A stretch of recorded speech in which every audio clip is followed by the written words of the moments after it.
The docking clamps fired without permission. That was the first thing the station's automated defense grid registered.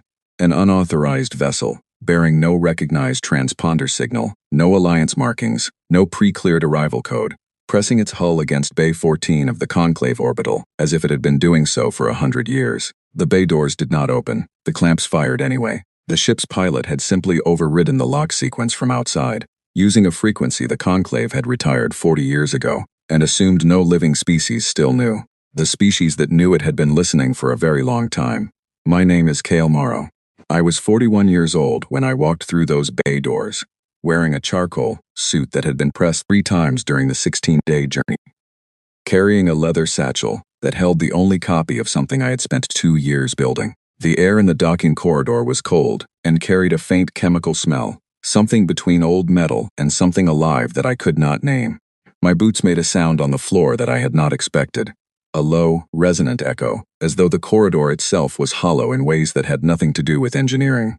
I was not supposed to be there. Earth had not been invited. The Galactic Conclave, a governing body representing 47 spacefaring civilizations stretching across 11 star systems, had never sent us a message, never acknowledged our probes, never so much as returned a frequency ping in the 4 years since we achieved faster-than-light travel. We had knocked politely, repeatedly, through official channels that we had spent considerable effort identifying. Nothing came back. So we stopped knocking. The coordinates for the Conclave orbital had taken 14 months to locate. Our signals intelligence teams had been working around the clock, mapping transmission bursts, triangulating origin points, filtering out the noise of a galaxy that does not particularly care if you are listening. When the coordinates finally resolved into something real, into an actual set of numbers that corresponded to an actual point in space, the debate back home lasted exactly 6 days before the Prime Council voted to send someone. They sent me. I had been Earth's lead diplomatic analyst for 11 years, which meant I had spent 11 years reading every piece of intercepted alien communication we had managed to collect, cataloging behavioral patterns, mapping hierarchies, building models of how these civilizations thought, what they valued, what they feared. I knew the Conclave existed before most governments on Earth did. I had argued for contact for 3 years running, in reports that were marked classified and filed in rooms where people argued about the risk of revealing ourselves too early. Nobody argues about that anymore. The corridor ended at a set of blast doors that were sealed. I pressed my palm to the control surface beside them. Nothing happened. I took a small device from my jacket pocket, a signal emitter no larger than a thumb, and held it near the seam of the doors. There was a pause of about 4 seconds, and then the doors opened. On the other side was a room the size of a cathedral. I had studied images of the conclave chamber from the fragments of visual data we had intercepted over the years, but images had not prepared me for the scale of it, or for the silence. The chamber was arranged in concentric rings of seated positions, each ring elevated slightly above the one before it, so that the entire space faced inward toward a central floor that was currently empty. The seats were filled with beings I recognized from years of study and beings I had never seen before. Some were tall, some were broad, some had coloring that my eyes struggled to categorize. Several appeared to be breathing a supplemental atmosphere through apparatus fitted around their faces. Every single one of them was looking at me. The silence lasted long enough that I was able to walk from the blast doors to the center of the chamber floor without anyone saying a word. My footsteps were the only sound in a room containing several hundred representatives of 47 civilizations. There was, in the innermost ring directly facing the center floor, one empty seat. It was positioned slightly apart from the others, framed on either side by representatives whose GSPs I recognized as among the Conclave's oldest members.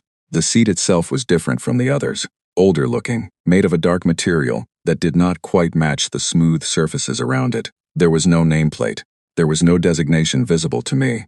I would learn later that the seat was called the Absent Chair, held empty in ceremonial acknowledgement of the Ravani, a civilization that had gone silent 800 years ago and had never been declared extinct, only absent. No one had ever sat in it during a formal session. I sat in it. The silence cracked, not loudly, not in anger. It cracked the way ice cracks when weight is placed on it unexpectedly. A sharp sound followed by a spreading pattern of smaller sounds, murmurs moving through the rings like a wave. I set my satchel on the floor beside my feet, folded my hands in my lap and waited. The being who spoke first was seated at the apex of the innermost ring, directly opposite me. I knew who it was. Archdelegate Vorath of the Vithara, the oldest continuously serving member of the Conclave's governing council, a figure whose communications I had spent years analyzing. The Vathara were the dominant power in this body. They had been for 3 centuries. Vorath had held this position for 40 years, which for a veteran was not especially long, but which meant he had outlasted 7 of Earth's most recent political administrations. He spoke in the Conclave's common trade language, which I had been studying for 2 years, and could follow at roughly 80% comprehension. He said, in essence, that my presence was unauthorized, that the seat I occupied was not mine to occupy, that I had entered the station by means that violated 17 separate protocols, and that the conclave would need to determine what response was appropriate before any dialogue could take place. I let him finish, then I reached into my satchel and took out a small data core matte gray, about the size of a closed fist. I set it on the floor in the center of the chamber, directly under the light. I said, in the same trade language, that I understood all of that, and that I appreciated the clarity. I said that Earth had attempted contact, through standard channels for 4 years without response, that we had therefore concluded the standard channels did not work for us, and that we had taken the initiative to make direct contact instead. I said that the data core on the floor contained a full accounting of human civilization, beginning approximately 10,000 years ago. Every conflict, every disaster, every period of collapse and recovery, every scientific breakthrough, every moment when we had come to the edge of ending ourselves and chosen, or stumbled, or been dragged back from it. I said that if the conclave wanted to know who we were and whether we belonged at that table, the answer was in the core, and they were welcome to examine it at their convenience. Then I said, because I had been rehearsing it for 16 days on the ship, and because the moment felt exactly right, I understand this is unusual. I understand that no one asked us to come. But with respect, no one asked the Vathara to expand into the Cyril Reach 400 years ago either, and you have a seat here. The room went very quiet again. Vorath looked at me for a long moment. His expression was not something I could read with complete confidence, but the stillness of it suggested that he was recalibrating something. When he spoke again, his tone had changed in a way I noted carefully. He asked what a young species, one that had possessed faster than light travel for 11 years, could possibly offer a body that had been governing interstellar affairs for 3 centuries. I looked at him. I looked around the room, at all of those faces, those forms, those beings who had been navigating this galaxy, long before any human being had looked up at the night sky and wondered what the lights were. I said, ask me that again in 10 years. Nobody asked me to leave. That was the first answer I needed. I stayed in my seat for the remainder of that session, which lasted 4 more hours. I did not speak again. I listened to everything. My comprehension improved to approximately 90% by the time the session ended, partly because focus sharpens the mind in ways that study cannot fully replicate, and partly because I had been waiting my whole professional life for this moment, and I was not going to waste a single word of it. When the session ended and the chamber began to empty, a small being, gray-skinned, roughly the height of a 10-year-old child, approached me with a movement that I interpreted as deliberate and non-threatening. It handed me a flat token, copper-colored, and said something I did not fully catch. I caught the word for quarters and the word for temporary. I nodded and followed when it gestured. My room on the conclave orbital was small and smelled of the same unidentifiable living metal air as the corridor. The bed was not designed for human proportions. I did not sleep well. I did not care. Outside the small viewport, the stars were exactly where they had always been. We had simply moved closer to them. The morning after I sat in the absent chair, 3 different delegations requested meetings with me before I had finished the compressed food pack I had brought from the ship. By the end of the first week, I had spoken with 11 of the 47 member civilizations. 9 of those conversations were cautious, probing, built on layers of careful phrasing that I recognized as the diplomatic equivalent of checking whether the ground was solid before putting weight on it. 2 of the conversations were different. The first was with a delegate named Orisso, representing a small civilization called the Thelani, whose home system was located in a region of space that the Vathara had been slowly encircling for 60 years through a combination of trade agreements and military positioning that technically violated none of the conclave's formal treaties while very clearly accomplishing the same result. Orisso was older than she looked, which, I learned later, was common for her species, and she spoke the trade language with a precision that told me she had been practicing for this conversation for longer than a day. She asked me, directly and without preamble, whether Earth intended to petition for full membership or simply observer status. I told her full membership was Earth's intention. She nodded slowly, and then she said something that I have thought about many times since. She said that there had been 17 species in the last 2 centuries that had arrived at the conclave seeking membership. Of those 17, 11 had eventually been voted in. 3 had withdrawn their petitions after pressure from certain member states had made the cost of membership too high to manage. 3 had not been heard from again. She let that sit for a moment. Then she asked if I understood what she was telling me. I said that I did. She nodded again, and something in her posture changed, became less formal, and she said that the Thelani had been watching Earth for 6 years, longer than we had been watching ourselves in this context, and that they had reached a conclusion that she was prepared to share with me, off the record, as something between a warning and an offer. The conclusion was this: humanity was not like the other 17. The second different conversation was with someone who would become important later, but whose name I will hold until the time is right. That conversation lasted 40 minutes and ended with a handshake that confused my counterpart deeply, because the gesture apparently had no equivalent in their culture, but they returned it anyway, which I took as a good sign. Earth had a seat at the table. What happened next would determine whether we deserved it. The session's vote was scheduled for a Tuesday. I know that is an odd detail to lead with, that I measured the most significant political attack on Earth's future by the day of the week. But when you have been living on a space station for 6 months, far from any planet with a proper sunrise, you start holding on to the small anchors of your old life very tightly. Tuesday meant the vote was coming. It meant I had run out of time. The motion had been introduced by the Vethara 11 days earlier, framed as a routine matter of interstellar commerce regulation. The language was careful, almost gentle. It proposed a temporary suspension of trade licensing for all non-member civilizations, within a defined corridor of space, that happened to include every viable trade route between Earth's system and the nearest 3 inhabited systems we had begun developing commercial relationships with. Temporary was a word that appeared 4 times in the motion's text. Suspension appeared twice. Licensing appeared 6 times. Earth appeared nowhere, which was the point. If Earth appeared, it would look like what it was. Instead, it looked like paperwork. I had identified the motion for what it was within 2 hours of it being circulated. By the end of that first day, I had mapped the expected vote: 26 in favor, 17 against, 4 abstentions. The math was straightforward. The Vethara had enough allied votes to pass it cleanly. If it passed, Earth's commercial development would be strangled quietly over the following 18 months.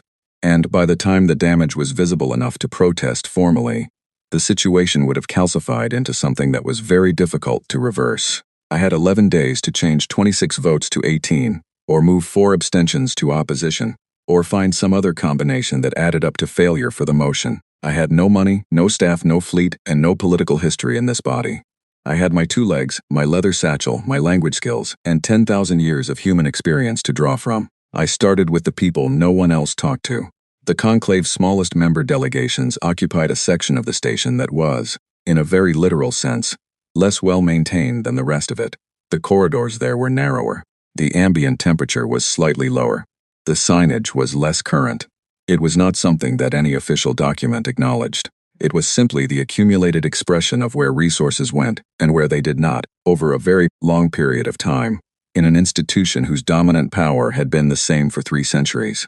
I had spent 2 nights reading everything I could find about each of the smallest delegations, their histories, their grievances, their relationships with the Vethara, their relationships with each other. Most of them had stories that rhymed with each other. They had joined the conclave at different times, under different circumstances, and most of them had arrived with genuine hope that membership would mean something. Over the decades, that hope had been replaced by something more practical. They knew the shape of the institution they were in. They voted with the dominant bloc on the things that mattered to the dominant bloc. In exchange, they were left alone on the things that mattered to them, as long as what mattered to them remained small enough to be tolerated. It was a very old arrangement. I recognized it immediately. The first delegate I approached directly was a being named Seth, representing a civilization called the Marasi, whose home planet had been experiencing a slow environmental deterioration for decades. The Marasi had been petitioning the conclave for technology sharing assistance for 12 years. The petition had been tabled repeatedly. Not rejected, tabled. There is a difference. Rejection can be appealed. Tabling is simply the indefinite postponement of a decision, which requires no justification and produces no record. I sat with Seth in a small common area near the delegation's quarters, and I did not open with policy. I asked about the Marasi's home system. I asked about the specific nature of the environmental problem they were facing. I asked questions that made it clear I had read their petition documents thoroughly and had formed genuine opinions about the proposed solutions. Seth was quiet for a long time after that. Not suspicious. Something more careful than suspicion, more considered. Finally, she asked what I wanted. I told her the truth. I told her that the trade sanctions motion would pass in 11 days, that it would not directly harm the Marasi, because the Marasi were not in the affected corridor, but that it would set a precedent for using commercial regulation as a weapon against a specific civilization, without naming that civilization explicitly. I asked her to think about what that precedent might eventually mean for a civilization whose environmental petition had been tabled 12 times. She was quiet again for a different length of time. I met with 7 more delegates in the following 3 days. Each meeting was different because each civilization was different, and I had learned enough by that point to know that the worst thing you can do in diplomacy is treat every counterpart as a variation on the same type. The Vithara made that mistake constantly. They had a taxonomy of species that they applied like a sorting algorithm, and it made them efficient, and it made them wrong in ways they rarely recognized. I did not have the luxury of efficiency. I had to be correct. By day 5, I had moved 2 votes, not to active opposition, to uncertainty, which in political terms is its own kind of movement. Delegates who are uncertain ask questions. Delegates who ask questions create delay. Delay creates space for other things to happen. On day 6, something else happened. A delegate named Paris, representing a mid-tier civilization called the Sundari that I had assessed as firmly aligned with the Vethara, requested a private meeting with me. This was unusual. I had not approached the Sundari directly. They were not among my targets because I had assessed them as unreachable within the time frame. When Paris arrived at the meeting location, I had suggested a small observation lounge on the station's outer ring. She looked like someone who had recently made a decision she was not entirely comfortable with. She sat down. She said, without any diplomatic preamble, that she had heard I was speaking with the smaller delegations. She said that the Sundari were aware of what the trade sanctions motion was actually intended to accomplish. She said that the Sundari had voted with the Vethara on 14 of the last 16 major motions, and that she would not tell me why, but she wanted me to understand that the Sundari were not without their own views on how the conclave should function. Then, she said something I wrote down verbatim that evening, because I did not want to misremember it. You are new enough not to know what it costs to vote differently. I am telling you that so that you understand the value of what I am about to offer. She abstained. On record, formally, she submitted an abstention before the session began, which in conclave procedure had the same effect as a negative vote when the margin was close enough. We were at -1 with 5 days to go. On day 8, I had a crisis. It was not a political crisis. It was a personal one, which is perhaps worse when you are the only representative of your species on a station full of beings who are watching you closely for signs of weakness. I woke up in the middle of what passed for night on the station, and I sat on the edge of the too-short bed, and I thought about how far from home I was and how the decision I was trying to prevent would affect 11 billion people who did not know my name, and how the only leverage I actually had was the fact that I had read a great deal and asked careful questions. I sat there for about 20 minutes. Then I got up, made the approximation of coffee that my food supplies allowed, and opened my files. I went back to something I had been avoiding because it made the situation feel larger than I could manage. I went back to human history, not the sanitized version, the full record, the one I had loaded onto the data core that still sat in the center of the conclave chamber. I read about the reconstruction of Europe after a catastrophic conflict in the middle of the last century, a program that transferred resources across borders to rebuild nations that had very recently been enemies. Mutual investment in stability, not out of pure generosity, but out of the recognition that poverty and desperation in a neighbor's house eventually becomes instability in your own. I thought about the 17 petitions I had been working on. I thought about the Marasi's environmental program, about 2 other civilizations whose infrastructure needs had been tabled for years, about a 4th whose trade corridor restrictions had been grandfathered into conclave policy so long ago that most current delegates did not know they existed. I picked up my communicator and started drafting. What I drafted was not a counter-motion. It was an offer, informal, off the record, delivered personally to 6 delegations over the following 2 days. The offer was simple. Earth would formally co-sponsor a request to revisit 3 long-standing tabled petitions, and one grandfathered trade restriction. Contingent on those delegations reviewing their position on the current trade sanctions motion before the vote. I want to be clear about something. I did not promise anything Earth had not already discussed and agreed to. The Prime Council had given me a considerable amount of latitude in how I conducted diplomatic outreach, and I had been in communication with them throughout, using encrypted channels that added about 18 hours to any exchange because of the transmission delay. Every commitment I made had been reviewed and approved. I was not improvising Earth's foreign policy from a small room on an alien space station, although it did feel like that at certain moments. The day before the vote, I had a conversation with Vorath. He found me. I had not requested a meeting, and when one of his staff members delivered a message indicating that the archdelegate would see me in his private office suite, I recognized what it was: an assessment. He wanted to look at me directly, at closer range, and determine what I was. His office was large and ordered in a way that told me a great deal about how he thought. The objects in the room were arranged by function and by hierarchy. Everything had a place, and the places formed a system. He had been in this office for 40 years and the room looked like it. He did not offer me a seat. I stood, which I had expected. He told me that he found my efforts over the past 10 days to be a demonstration of something he had not anticipated from a representative of a species with 11 years of interstellar experience. He said it in a way that sounded like a compliment and was not quite one. He said that humanity appeared to have a particular facility for what he described as lateral engagement, meaning the practice of building connections across the conclave's usual alignment structures. So I said that humans had considerable practice with that kind of engagement.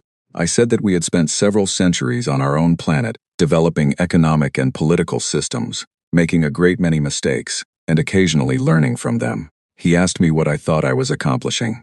Not with this vote specifically. He asked the larger question. He asked what Earth believed it was doing in this body. I thought carefully before answering, not because I did not know the answer, but because I wanted to choose the right version of it. I said that Earth was not here to challenge the existing order. I said that was a very easy misreading of our presence, and I understood why it was attractive. I said that what we were actually here to do was participate honestly in an institution that we believed, based on everything we had observed, had the potential to be better than it currently was. Not because its members were bad, but because the structure it had developed rewarded a particular kind of behavior and did not reward others, and that over a long enough period of time, institutions reflect the behavior they reward. Vorath looked at me for a long moment. He said, "You are describing a change in how this body functions," I said. "I am describing a change in what it values." He asked me to leave, not angrily, formally. The meeting was over. The vote happened the following morning. I sat in my chair, the absent chair that had become, through 6 months of daily use, simply my chair, and I watched the tallies come in. The motion required a simple majority of 30 to pass. It received 24 votes in favor. 20 delegations voted against. 3 abstained. The motion failed. The room was not loud. The conclave was not a body that expressed itself loudly. But there was a change in the air that I could feel from where I was sitting. A shift in something.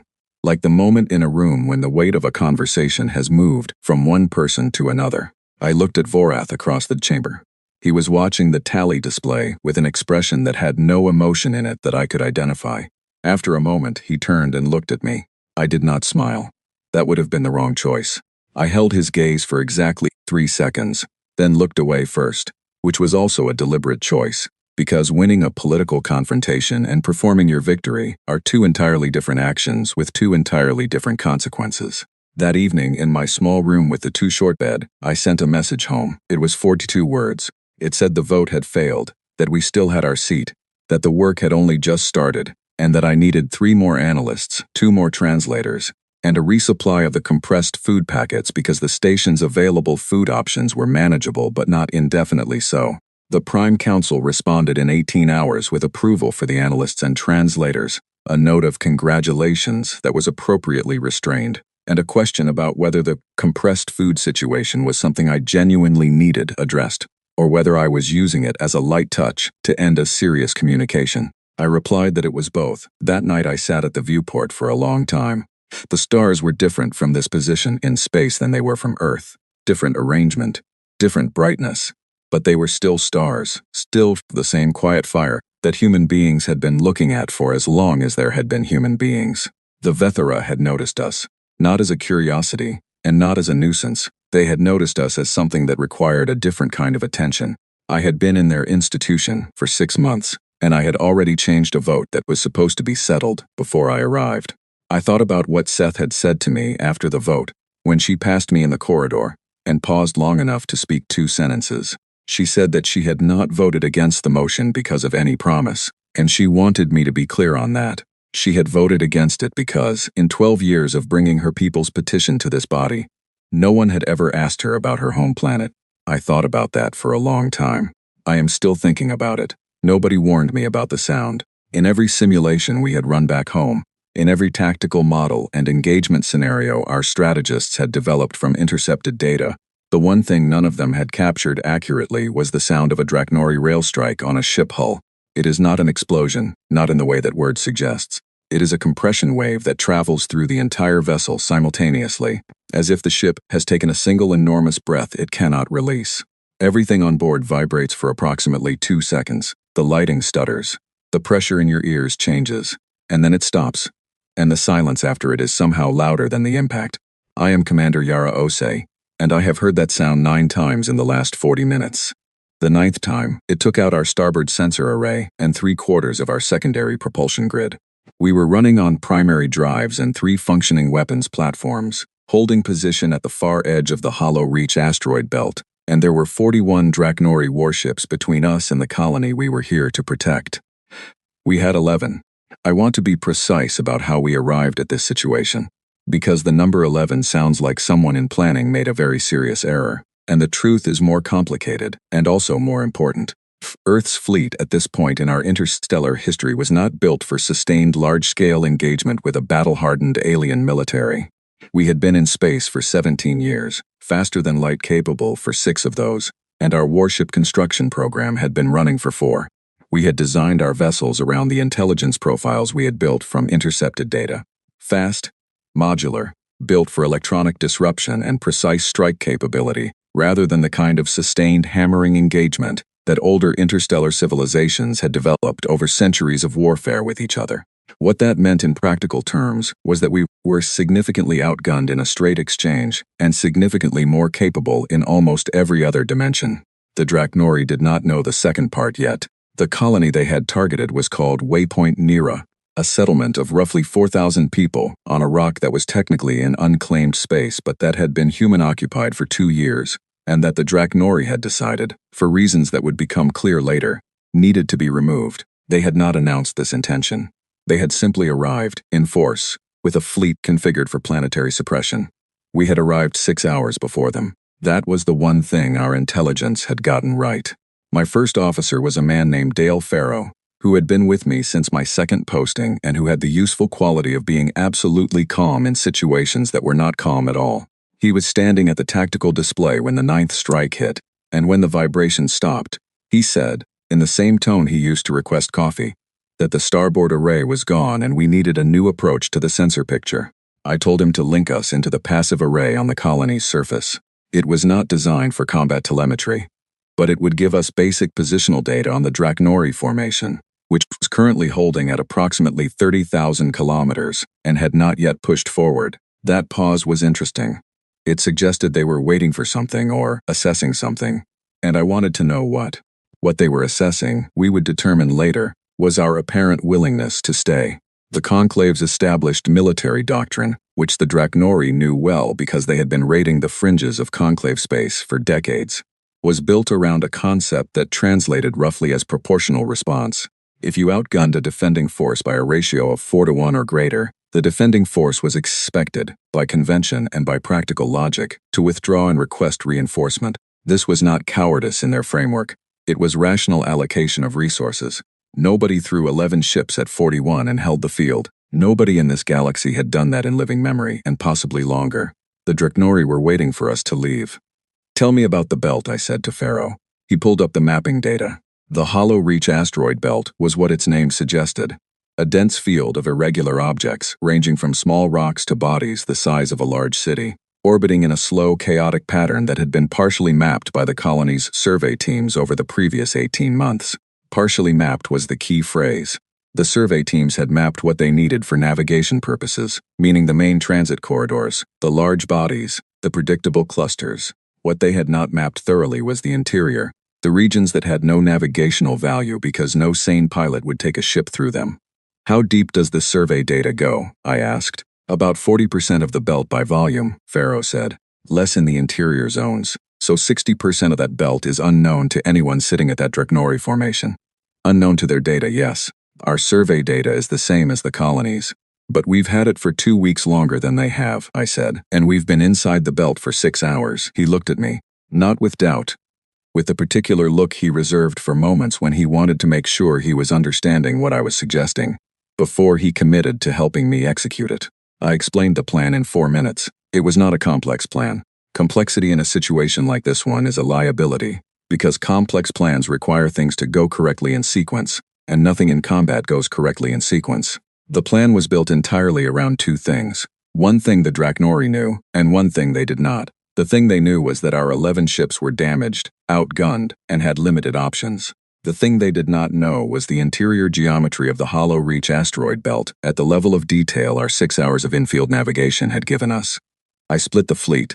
4 ships, including the 2 that had taken the least damage, went deep into the belt interior through a passage that our navigation teams had been threading carefully for the past 3 hours. They went dark. Minimum emissions, passive sensors only, moving slowly through a region that a Draknori navigational system would classify as effectively impassable for vessels of their configuration. Their ships were larger than ours. That had always been true of alien warships relative to our designs, and we had built for it. The remaining 7 ships, including my own, the ESV Endurance, positioned ourselves at the belt's near edge in a formation that looked, to an external observer, like a damaged fleet preparing to hold a defensive line, which is what it looked like because it partially is true. We were damaged, and we were holding a line. But the line was not the one the Draknori were watching. They pushed forward 40 minutes later, not cautiously. The Draknori did not do cautious. They came in a wedge formation, 41 ships moving at aggressive speed, targeting solutions already locked on our 7-ship line. The rail strikes came almost immediately, continuous this time, not probing. They had made their decision. We were going to be removed from the field, and the colony was going to be accessible within the hour. I let them commit to the push for 6 minutes. 6 minutes of taking fire, of absorbing damage across 7 ships, while our damage control teams worked and Pharaoh kept me updated on hull integrity, in a voice that remained completely level throughout. In 6 minutes, they closed from 30,000 kilometers to 11,000. At 11,000 kilometers, the 4 ships in the belt interior emerged. They came out of 3 different vectors simultaneously, from positions the Draknori formation had not been covering because the interior of that section of the belt was rated as non-navigable by their charts. They were behind the Draknori wedge's left flank, behind the right flank, and directly above the formation's rear anchor. The engagement window was approximately 90 seconds before the Draknori could rotate their formation to address the new threat vectors. We used 83 of those seconds. I want to be clear about what we were targeting. We were not targeting power systems or life support or propulsion in ways intended to destroy those ships. Every weapons platform on all 11 of our vessels was running a targeting protocol that our engineering teams had spent the previous 6 hours calculating. A protocol designed to disable navigation, communications, and weapons coordination across the maximum number of Draknori vessels in the minimum amount of time. We were not trying to wreck 41 ships. We were trying to create a situation in which 41 ships could not operate as a coordinated formation. At second 83, 14 Draknori vessels had lost navigational coordination, 7 had lost external communications, 3 had lost primary weapons power. The wedge formation had broken into separate clusters of ships that were still functional, but could no longer share targeting solutions or receive coordinated orders from the fleet command vessel. The Draknori commander was good. I will give him that without reservation. He recognized what had happened faster than I had projected, and his response, attempting to pull his formation back to a regrouping distance, was tactically sound. Under normal circumstances, it might have worked. The problem was that his formation's flanks were inside the belt's navigation hazard zone, and pulling back at speed in that environment required a level of navigational precision that ships running on degraded coordination systems could not maintain. 6 Draknori vessels suffered collision damage in the regrouping movement. None were destroyed. 3 were immobilized. At minute 11, the Draknori fleet command vessel transmitted a request for cessation of engagement. I looked at Pharaoh. He looked at me. Standard acknowledgement, I said. Full stop. All platforms to stand down configuration. We stopped firing. They stopped firing. The hollow reach went quiet except for the slow drift of asteroids and the sound of our damage control teams working through the ship. I drafted the response to the cessation request myself, which was not standard procedure for a response of this nature. Normally, it would go through the fleet communications officer. But I had very specific ideas about what the response needed to say, and I needed to be the one who chose every word. The response said that the ESV Endurance and its accompanying fleet acknowledged the cessation request and agreed to full suspension of offensive action. It said that the human fleet had no territorial interest in Waypoint Nera beyond the safety of its civilian population, which remained entirely unharmed. It said that we recognized the Draknori fleet as a capable and organized military force that had engaged in this action under orders we had not yet been given the context for, and that we were open to understanding that context. It said that the 4,000 civilians on Waypoint Nera's surface were not combatants and were not relevant to any dispute that might exist between our respective governments or militaries, and that their status as civilians would be respected by our fleet regardless of how this situation developed. It said that we were prepared to discuss terms, that we required no demonstration of capitulation, and that we would wait. Pharaoh read it when I was done. He said, "That is not how the Draknori end engagements." I said, "I know. That is why I wrote it that way." The response from the Draknori command vessel took 9 minutes. When it came, it was short, direct, and, if I was reading the linguistic structure correctly, surprised. It requested clarification on one specific point. What did we want in exchange for withdrawal? I said.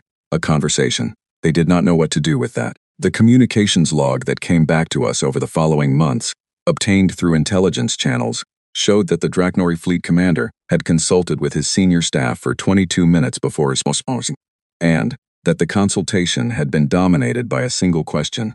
What did a conversation mean as a military demand? Nobody had an answer. What happened in the following weeks, as Draknori and human military representatives met through intermediaries, and then directly, belongs to a different part of this story. What matters now is what happened on the conclave stations when reports of the engagement reached the galactic body 3 days after the battle, as signals travel at rates that even faster than light civilizations find humbling when the distances are large enough. Kale told me later, in a message I received 6 weeks after the hollow reach, what it had been like in the chamber when the report was presented. He said the room had gone quiet in a way that was different from the quiet he had experienced on his first day, when he walked in and took the empty seat. He said that the first day's quiet was the quiet of a body that did not know what to make of something unexpected. The quiet when the hollow reach report was read aloud was the quiet of a room full of beings who were rapidly and uncomfortably revising a model they had been confident in. The model was this: humanity was a young species, capable and interesting, possibly useful, but not yet tested in the ways that mattered for serious interstellar consideration. 11 years of faster-than-light travel, a handful of colonies, one representative in the conclave who had proven politically capable, but who represented a civilization that had never fought a real engagement against a space-capable adversary. The hollow reach changed that model, not because of the numbers. 11 ships against 41 was notable. But numbers alone were not what had settled into the room with that quiet. What had settled into the room was the methodology, the way a human fleet had chosen its approach, executed it, and this was the part that nobody in that chamber had a framework for, chosen what to do with the moment after the shooting stopped. A Vithara analyst had prepared the briefing. He was thorough, KL said, and clearly made uncomfortable by his own thoroughness. He had spent a considerable portion of the briefing on the terms of the cessation, not just what the terms were, but on the specific absence of punitive demands. The human fleet had asked for nothing that could be called a victory condition. They had asked for a conversation. The analyst had apparently paused at that point in his briefing and said that he did not have a historical parallel for this outcome in conclave records. Kale said the room was quiet for a very long time after that. I was not there to see it. I was 300 light-years away, sitting in the damaged bridge of the Endurance, while my crew ran diagnostics and repair assessments, drinking something warm from a container that had partially melted in the 9th rail strike, and now had a slightly altered taste that was not unpleasant. Pharaoh came and sat next to me when the immediate work was stable. He did not say anything for a few minutes. Then he asked me, genuinely curious why I had written the cessation response the way I had. He said it was effective. Clearly, the result spoke for itself, but he wanted to understand the reasoning, because the version he would have written would have looked quite different. I thought about how to answer that. I thought about Kale's first day in the chamber, about the absent chair, about Seth and her 12 years of tabled petitions. I thought about the history I had grown up with, the history that every human being grows up with, whether they engage with it carefully or not. All the centuries of exactly this kind of moment. A military engagement that ends, and then the question of what you build in the silence after. We had done it wrong so many times. So many times the wrong thing had seemed obvious and reasonable, and we had done it anyway, and we had lived with the results for generations. I said to Pharaoh, because every conflict ends eventually, every single one, and the way you treat someone, in the first conversation after the shooting stops, determines what kind of thing you built when you look back at it 20 years later.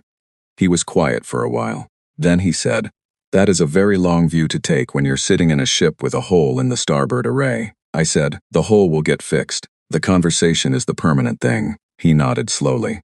Then he went back to his station, and I sat with my slightly melted container and watched the asteroid belt drift outside the viewport. Those huge ancient rocks moving in their slow, unconcerned paths through space that had been here long before any of us, and would be here long after. The colony was safe. The Drachnori were withdrawing. 11 ships had held a field against 41 without destroying a single vessel on either side. I did not feel triumphant. I felt tired and careful, and aware that the conversation I had asked for had not yet happened, and would be difficult and might not go well. But we were still there. The colony was still there, and the other side had agreed to talk. That was enough to work with. That, I had learned, was always enough to work with. Seveth arrived at my door at the 3rd hour of the station's night cycle. I had been awake. I am almost always awake at the 3rd hour, which is something my body settled into during those first months on the station, and has never fully corrected. I opened the door and found a veteran I did not recognize, small even by veteran standards, wearing the plain gray uniform of the administrative staff, rather than the formal attire of a delegation member. He was holding a flat data packet in both hands, pressed against his chest, and his expression was one I had seen on human faces before. The expression of someone who has made a decision they cannot take back and has just arrived at the moment where that fact becomes real. I stepped back and let him in. His name was Seveth, and he was a data archivist, not a diplomat, not an intelligence officer, not anyone who would normally have access to what he had just brought me. He had worked in the Vithara delegation's record division for 23 years, managing the historical archive that the Vithara kept, as most dominant powers do, of everything they considered relevant to maintaining their position. He had access to that archive because someone had to manage it, and because administrative staff who have been in a position for 2 decades tend to become invisible to the people they work for. He had been invisible. He had also been reading. He set the data packet on my small table and stepped back from it, as if creating physical distance from the thing he had carried. He said that he needed me to understand something before I opened it. He was not bringing this to me because of any particular feeling about humanity. He did not know us. He had watched Kale Morrow in the chamber for 2 years and had formed some impressions, but he was not acting out of admiration or alliance. He was acting because he had spent 23 years archiving a record that he could not stop thinking about, and because the arrival of a new species in the conclave had introduced a variable that made the record suddenly feel urgent in a way it had not before. I asked him what was in the packet, he said. The protocol of continued dominance. I had never heard that phrase. He could see that I had not, and something in his posture acknowledged it, a kind of deep, tired confirmation that the thing had remained as hidden as it was designed to remain. He left 30 minutes later without the packet. I sat at my table until the station's morning cycle began, reading. The protocol of continued dominance was not a single document. It was a framework, developed approximately 300 years ago by a Vithara Strategic Council, whose names were recorded in the archive. A framework for the management of what the document called developmental trajectories within the conclave sphere. Developmental trajectories meant civilizations that were advancing technologically and socially at rates that the Vethara's modeling systems identified as potentially destabilizing to the existing power balance within a 3 to 5 century window. The framework had 4 stages. The first was monitoring. The second was economic interference, meaning the kind of structural commercial pressure that would slow a developing civilization's resource base without triggering the kind of visible confrontation that attracted attention. The third was what the document called facilitated decline, meaning the covert support of internal political divisions, resource scarcity, or external conflicts that would consume a civilization's energy and slow its development. The fourth stage, applicable when the first three had failed to produce the desired result within a defined time frame, was described in the document with clinical brevity as terminal resolution. Terminal resolution meant extinction. I am going to sit with that word for a moment because it deserves to be sat with. I had been in this galaxy's political body for 2 years by this point. I had navigated sanctions votes and diplomatic trade-offs, and the long, careful work of building relationships across fractured alliances. I had read about the history of the conclave, the wars and treaties, and slow accretions of power that had produced the institution I was sitting in every day. I understood, in an abstract intellectual sense, that a civilization does not maintain dominance for 300 years through goodwill alone. But reading the word terminal in a document that treated the end of a civilization the way a logistics report treats the retirement of an outdated equipment line, that was different. That landed in a different place. The archive listed 17 civilizations by name, 17 civilizations that had been identified by the protocol's monitoring criteria over the past 3 centuries as meeting the threshold for active management. The document noted, for 10 of the 17, that the process had been completed successfully. For 3, it noted that the process had reached stage 2 or 3 before the civilization had declined on its own, removing the need for further action. For 2, the process was described as ongoing. For 2, there were no notes at all, just names and a date of entry into the monitoring criteria, and then nothing. Absence where a record should have been. Humanity's name had been entered into the monitoring criteria 14 months ago, 2 months after I had taken my seat in the conclave chamber. We were at stage 1. I called a meeting with 6 delegation representatives that afternoon. Not the full group I had been working with, not yet. The full group needed the full presentation, and the full presentation needed to be assembled carefully, because a claim of this magnitude without rigorous documentation would be dismissed as fabrication, which would be the most convenient possible response for the Vithara and their allies. I called the 6 people I trusted most in the conclave body, which after 2 years was a small but real number, and I told them, without the documents, what Seveth had brought me. The first response was silence. The second was a question about provenance. Where had this come from? How was the source protected? How confident was I in the authenticity? I walked through the authentication checks I had been able to run overnight. The metadata consistency, the archival cross-references that matched known events, the 3 specific details that I had been able to verify independently against records that had no connection to the Vethra archive. The confidence level was high. Not absolute. You never get absolute from a single source, and I said so clearly, but high. The third response, from a delegate named Oren, whose civilization I had come to respect deeply for its care with language, was the one that mattered most. Oren said, "Is my civilization in the record?" The room went very quiet. I said yes. His civilization's name appeared at entry 17. The record noted that the process had reached stage 2 before natural economic contractions had produced the desired developmental slowdown, removing the need for further action. Oren was quiet for a long time. Then he said that his people had experienced a period of severe economic difficulty approximately 90 years ago, one that historians had attributed to a combination of internal policy failures and an unusual run of poor harvests. He said that his people had studied that period in detail because it had been so costly, and because understanding it had seemed important for preventing a recurrence. He said that in 90 years of study, nobody had found the external component. He said, "We thought we had failed ourselves." I did not say anything. There was nothing to say that was adequate. The formal presentation to the conclave chamber happened 4 days later. I presented it myself, with Oren standing beside me, because he had insisted and because his presence transformed the presentation from an accusation into a testimony. I walked through the archive methodically. I presented the documentation in the order it was most legible, building the picture piece by piece, not rushing toward the conclusion, but letting the conclusion be unavoidable by the time I reached it. The chamber was the most still I had ever experienced it.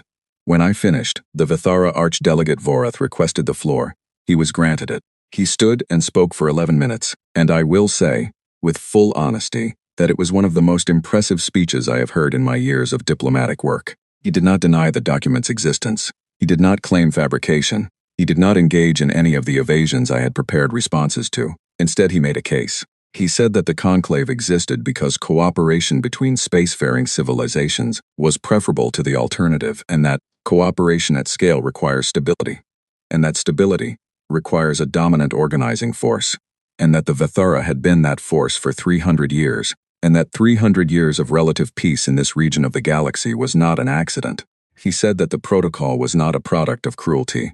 It was a product of the understanding that unchecked developmental races between civilizations with weapons of the scale available to interstellar species did not end well, and that the historical record supported this, and that the Conclave's founders had known this, and that the peaceful centuries since had been purchased at a cost that had never been made explicit, because making it explicit would have made it impossible to bear. He said, "Every empire does this. We have simply been doing it honestly, to ourselves, for longer than most." He said that humanity was not being managed because the Vithara disliked us. We were being managed because we had arrived at the most dangerous moment in any civilization's development.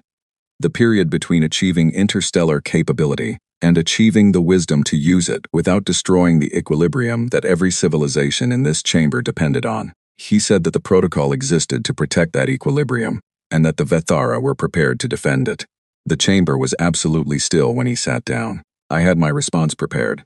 I had been writing it in my head for 4 days, and had 3 alternate versions depending on what he said. The version he had given me was the one I had considered most likely, and it was also the one I had the clearest answer for, because it was the version that was hardest to answer emotionally and easiest to answer structurally. I stood up and I said, "The archdelegate has made the case for his position with exceptional clarity, and I want to honor that by being equally clear. He is not wrong that stability has value. He is not wrong that unchecked developmental races have historically ended badly. He is not wrong that a dominant organizing force can produce conditions that are preferable to chaos." I paused. He is wrong about one thing. He is wrong about the cost. I turned to address the full chamber rather than Vorath specifically. The archdelegate framed the protocol's cost as something that could not be spoken aloud because speaking it would make it impossible to bear. I want to test that framing. 10 civilizations by this record reached what the protocol calls terminal resolution. 10 peoples. I do not know how many individual lives that represents. The archive did not record that number, which I think tells us something. But I know that the Ravani had a name. They had the absent chair in this chamber, which has sat empty for 800 years in their honor. Because even the Conclave, even this body understood that a civilization that goes silent deserves to be remembered. The chamber was so quiet I could hear the environmental systems. The Ravani are in this archive. They are entry number 3. The notation reads, "Process completed successfully." I let that sit for 10 seconds. I had counted them out in rehearsal, and I counted them now. Delegate Oran's civilization spent 90 years studying an economic catastrophe that they believed they had caused themselves. 90 years of scholars and historians and economists working to understand what they had done wrong, so they could avoid doing it again. The answer to their question was in this archive, labeled as a successful outcome, and nobody told them. I looked at Vorath directly then. The cost of this system is not just the civilizations that ended. The cost is also the ones that survived it and never knew what had been done to them. The cost is 90 years of a people's intellectual energy spent searching for a failure that was not theirs. The cost is what you believe about yourself when you think you failed, and the cost is what you never become because you spent a century recovering from a wound that was given to you on purpose. I sat down. The chamber did not erupt. It did not produce the dramatic wave of reaction that such a moment might produce in a human political setting. What it produced was something more like a slow fracture, the sound of an institution recognizing that something in its structure had just changed, and that the change could not be undone. The vote of censure on the Vithara was introduced by Oran. It was seconded by 6 delegations before the procedure had even formally opened for seconding, which was itself unprecedented. The vote did not happen that day. There were procedural requirements that meant it would take 2 more sessions. But the delegations that stood to second the censure motion were not the small, peripheral members that I had spent months cultivating. 3 of them were mid-tier powers that had been Vithara-aligned for decades. One of them had been at stage 3 of the protocol 14 years ago, and had survived because of what the archive clinically described as self-resolving instability. Vorath watched all of this from his seat. He did not respond to the seconding of the motion. He did not make any visible reaction at all, which I had come to understand was itself a form of response in Vetheran communication. The absolute control of expression under conditions of significant pressure. After the session ended, as the chamber was emptying, he walked across the floor to where I was gathering my documents. He stopped an appropriate distance away and stood until I looked up. He said, You have made enemies that will outlast your career. I said, I know. He said, you have also changed something that cannot be changed back, I said. That was the intention. He looked at me for a long moment. He was old, by any measure. Old in the way that beings get when they have spent decades in positions of genuine power, carrying the weight of decisions that most people will never have to make. I did not hate him. That is important to say. I did not hate him, and I do not think he was a simple villain. And I think the speech he had given was the most honest thing anyone in that chamber had said in a very long time. But honesty is not the same as rightness. He turned and walked toward the exit. He stopped once without turning back and said, Your people have been in space for 17 years, I said. Yes, he said. Ask me in 300 what you decided to do when you had this much power. He left. I stood in the chamber for a while after it emptied. The absent chair was across the floor from me, and I looked at it for a long time, thinking about the Ravani, about a people who had sat in this room and had their name written into a document as a successful outcome. I thought about the 10 others. I thought about what Vorath had said. Ask me in 300 years. He was not entirely wrong to ask that. He was not entirely wrong to imply that power held long enough begins to look like all the power that came before it, regardless of how it started. That was the most uncomfortable thing about the speech he had given, not the parts that were defensible, but the parts that were genuinely true. I walked out of the chamber and down the corridor toward my quarters, thinking about what it would mean to hold power for 300 years, thinking about whether humanity, with our 10,000 years of exactly that kind of experience on our own planet, had learned enough to do it differently, thinking that we had better. The vote was today. I had not slept well in the week leading up to it, which was unusual for me. I had long since developed the ability to sleep in difficult conditions on this station, a survival skill for any diplomat posted far from home. But this week had been different. This week, the thing we had been building for 2 years was going to either hold or break, and there is a particular quality of tension in that kind of waiting that does not respond to routine. The Galactic Compact of Ascension had gone through 3 full drafts, 2 joint revision sessions, and 1 near collapse that had required 48 hours of continuous negotiation to repair. The compact was, at its core, a simple idea that the conclave would formally commit to a policy of non-interference in the developmental trajectories of emerging species, that the covert management of civilizational development was incompatible with membership in the body, and that any member civilization identified as engaging in such practices would face a structured accountability process with real consequences. Simple idea, extraordinarily difficult document. The difficulty was not primarily with the Vethara, which might have been expected. The Vethara had been in a complicated position since the protocol's exposure. Vorath was still in his seat. The censure vote had passed, but it was a formal censure, not a removal, because removal required a 2/3 majority, and we had not reached that threshold. What the censure had done was change the internal politics of the Vethara bloc significantly. 3 of their most reliable allied delegations had quietly repositioned themselves over the preceding months. Not dramatically, not with any public statement, but in the steady accumulated evidence of votes and procedural decisions, and who sat with whom at working meals. The difficulty was with the middle. The middle of the conclave was a large and complicated place, full of civilizations that had survived for centuries by being careful about which side of any major division they were visible on. The compact asked them to be visible on this one. It asked them to take a formal position in favor of a principle that had immediate practical implications for the most powerful member of this body, and to do that in a way that would be on record permanently. There is nothing more difficult to ask of a careful diplomat than to be on record. I had spent the final 2 weeks doing what I had done in the first 6 months of my posting, but with 2 years of relationships behind me now. I met with delegations. I listened more than I spoke. I tried to understand what each specific concern was, because every concern was specific if you were willing to sit with it long enough. And specific concerns have specific answers in ways that general fears do not. The primary concern in the middle was not about the principle. Most delegations, when the conversation was genuinely private and trust had been established, were not arguing that what the Vethara had done was acceptable. The concern was about what came after. The concern was about a galaxy in which the Vethara's dominance had been structurally diminished, and whether the thing that replaced it would be better or different, or simply new. The concern, underneath all the careful diplomatic language, was whether humanity was the beginning of an answer, or just the beginning of another kind of problem. I understood that concern. I had sat with it myself many times, in my small room with the two-short bed, in the long hours after the third hour of the station's night cycle. The answer I gave was not reassurance. Reassurance is what you offer when you do not have a real answer. The answer I gave was structural. The compact did not empower humanity. The compact empowered the mechanism. It created a formal process with defined membership, rotating oversight responsibilities, transparent reporting, and an appeals framework that did not run through any single civilization's approval.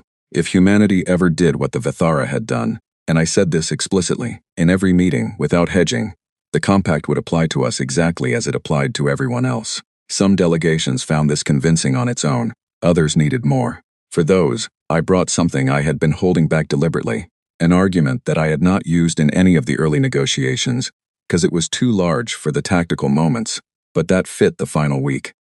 I said, the Vethara's argument for the protocol was that unchecked developmental races between civilizations with interstellar weapons capability ended in catastrophe. That argument was not without merit. The question was not whether you needed a mechanism to manage that risk. The question was whether the mechanism should be hidden, unilateral, and fatal, or visible, collective, and constructive.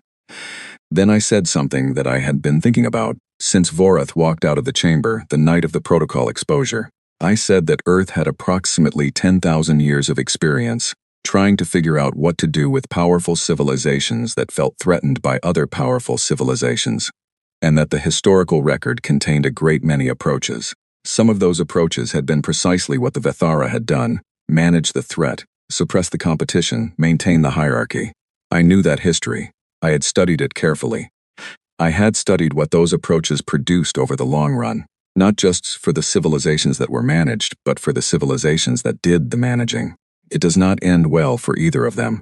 The alternatives, and there were alternatives, documented alternatives, things that human history had actually tried and that had actually worked, not perfectly, not forever, but better and longer, and with more resilience, were built on a different premise, not trust, not naivety, but a structural recognition that a galaxy in which every emerging civilization was a potential threat to the dominant order was a galaxy in permanent, exhausting defensive crouch, and that the energy spent suppressing development could be spent on something else, could be spent on the problems that no single civilization, however dominant, had managed to solve alone. On the morning of the vote, I arrived at the chamber early. I had done this on important days since my first session.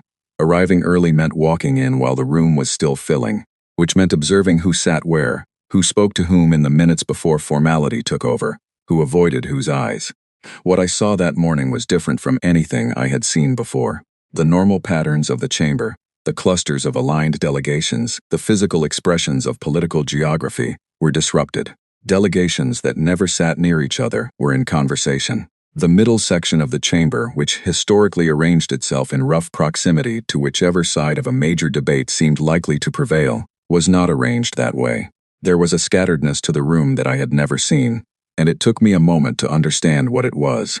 It was individual decision.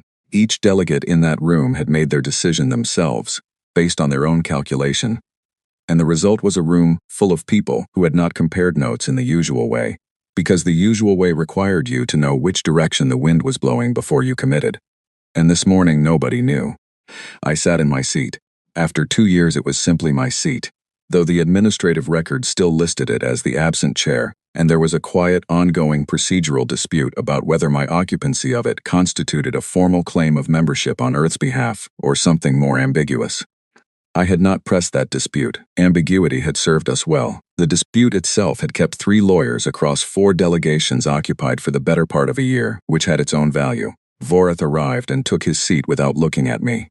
He had not spoken to me since the night of the chamber confrontation, and I had not sought him out. The censor had changed his position in ways that were still working themselves out through the Vithara's internal politics, and I had learned enough about Vithara culture to know that the working out of those things was not a process that welcomed outside observation. The session opened. The procedural reading of the compact's final text took 18 minutes. Because the full document was substantial and the reading was formal, I sat through it and listened to the words I had spent months on, and there was a strange quality to hearing them read aloud in the chamber's formal register. They sounded simultaneously like exactly what I had intended and like something larger than what I had intended, which is perhaps what happens when language finally reaches the moment it was written for. The vote opened. In the conclave, major votes do not happen all at once. Each delegation submits in a defined sequence, partly for procedural reasons, and partly because the sequence itself carries information. Who votes early? Who waits? Who changes a submitted position in the final minutes of the window? I had studied the sequence carefully. I knew who was likely to vote early in favor, which would create a signal that other delegations would read and respond to. The first vote in favor came from Oren's delegation, which was expected. The second from a civilization called the Perret, which was also expected. The third was from a delegation I had assessed as likely to abstain, and something in my chest moved when their tally appeared. The votes came in over 40 minutes. I watched the tally display without expression, which took considerably more effort than I am generally willing to admit. With 9 minutes remaining in the voting window, the count stood at 22 in favor, 19 against, 4 abstentions, and 2 delegations had not yet submitted. A simple majority required 24 votes. We were too short. One of the 2 remaining delegations was a mid-tier civilization called the Harathi, who I had spoken with 6 times over the preceding months, and who had told me most recently, 3 days ago, that they were still considering their position. The other was a small delegation whose ambassador I had shared several working meals with over the past year, a being named Lura, whose civilization's name I am going to decline to record here, because their internal politics are their own business, and what they did that morning deserves to be remembered as their choice, not my influence. Lura's vote came in with 6 minutes remaining. It was in favor. 23. I breathed. 5 minutes. The Harathi had not submitted. I did not look at their delegation seat. I had learned, in 2 years, that watching people while they are deciding something does not help them decide, and does not help you wait. I looked at the tally display, and I thought about Seth, who had voted against the sanctions motion, because no one had ever asked her about her home planet. I thought about Oren, and 90 years of scholars studying a catastrophe that had been manufactured. I thought about Seveth, who had knocked on my door at the 3rd hour of the night cycle, carrying a flat data packet pressed against his chest like something that had been burning him for a long time. I thought about the Revani. Entry number 3. Process completed successfully. With 2 minutes remaining, the Harathi vote came in favor, 24, the exact threshold. The compact passed. The chamber did not erupt. The conclave was still not a body that erupted. What it produced was a sound that I had not heard in 2 years in that room. The sound of 47 delegations responding to the same moment in approximately the same way at the same time. A low collective exhalation. A release of something that had been held very tight for a very long time. I sat in my seat and I let myself breathe. Vorath did not leave the chamber immediately after the session closed, which I noticed because he usually moved quickly. I was gathering my things when he appeared at the edge of the central floor, not approaching, just standing. I looked at him. He said, "You have made this galaxy more dangerous," I said. "No, we made it more honest. The danger was always there. You just used to own it." He considered that for a moment. He said, "You are very certain that your species will hold to what you have built here?" I said, "No, I am not certain at all. I am hopeful, which is a different thing, and I think a more honest thing." He said, "Hopefulness is a luxury of species that have not yet had to make the decisions that produce records like the one your operative found in our archive." I said, "I know. I am also aware that hopefulness is not the same as naivety, and that the compact is not built on hope. It is built on structure. The structure exists so that when the hope runs out, and it will, in individuals if not in civilizations, it always does, the mechanism remains." He was quiet for a moment. Then he said something I had not expected him to say. He said, "Your predecessor in that seat, the Ravani, they were not eliminated because they were powerful. They were eliminated because they were asking questions that the framework had no good answers to, and the framework responded to the questions by ending the ones who asked them." I had not known that. It was not in the archive. I asked him what questions. He said, "The same ones you have been asking for 2 years." He left. I stood in the empty chamber for a long time after that. The lights had shifted to the station's post-session setting, lower and warmer, and the room had a different quality without the delegations in it. Enormous and still, and full of something I can only describe as weight. The weight of everything that had been said in this room over 3 centuries. The weight of everything that had not been said. The weight of the empty chair, which was no longer empty, and of the 10 names in an archive that would now be part of the conclave's public record, and of the 2 names with no notation at all, whose stories were still being looked for. We had not fixed anything. I want to be clear about that, because I think the temptation after a vote like this one is to feel like something has been completed, and the truth is that almost nothing had been completed. The compact existed on paper and in the record, and it would be tested by the next civilization that reached the developmental threshold that the protocol had been designed to manage, and we would see then whether the structure held or whether it bent, and if it bent, whether it could be repaired, and if it could not, what we would do instead. That work had not started. That work was most of the work, but we had a seat. We had the compact. We had a record that was now visible, and a framework that was now accountable. And 37 years from today, if the conclave's procedural calendar holds, and no emergency session supersedes the scheduled review, the compact would come up for mandatory reassessment, and whoever sat in this chair at that point would have to make the argument again, with 2 years' worth of evidence this time instead of 2 years' worth of hope. I walked to the viewport at the end of the chamber corridor, the one that looked out over the longest unobstructed view from the station. Outside, a new ship was docking, a delegation arriving for a follow-on session on a trade corridor matter that seemed, in the context of this day, somewhat manageable. The stars beyond the ship were the same stars I had looked at from my small room during the third-hour sleeplessness, the same stars that looked back at every intelligent species that had ever developed enough to look up. A Vethara staff member I had seen many times over 2 years, but never spoken to passed me in the corridor, paused, and said something brief in the trade language. My comprehension was at full fluency now, 2 years in, and I understood it immediately. He said, "Congratulations on the vote." I said, "Thank you." He walked on. I stood at the viewport a while longer. We did not come to the stars because we were ready. We came because we could not stop. Curiosity and stubbornness and the particular human inability to look at a closed door and accept that it is meant to stay closed had carried us across the distance that should have taken another century. And we had walked into a room that was not expecting us, and sat in a chair that was not ours and stayed until it was. We brought with us everything we were. The scar tissue of 10,000 years of making mistakes and sometimes learning from them. The hard, slow, incomplete knowledge of what power does over time, and what it costs, and what it produces if you are not careful about the structure you build around it. The irrational, unkillable conviction, not knowledge, not certainty, just conviction, that things could be different if you chose differently than the last person who had stood in this place. The galaxy had not seen that before. It had seen capable species and powerful species and ancient species and species with weapons that could reshape the surface of a planet. It had seen ambition and strategy, and the long, patient accumulation of influence that produces empires. It had seen all of the things that come with the territory of civilizations that have been here long enough to settle into their nature.